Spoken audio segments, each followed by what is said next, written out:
আসুন, বসে থেকে সময় নষ্ট না করে এখনই আমাদের মাইকের কাছে চলে আসেন। সবাই ব্যালেন্স করে বসেন, সবাই ব্যালেন্স করে বসেন।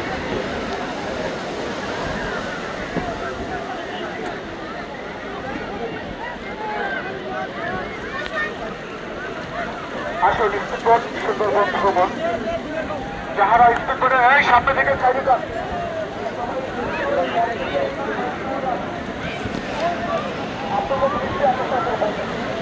আপনাদের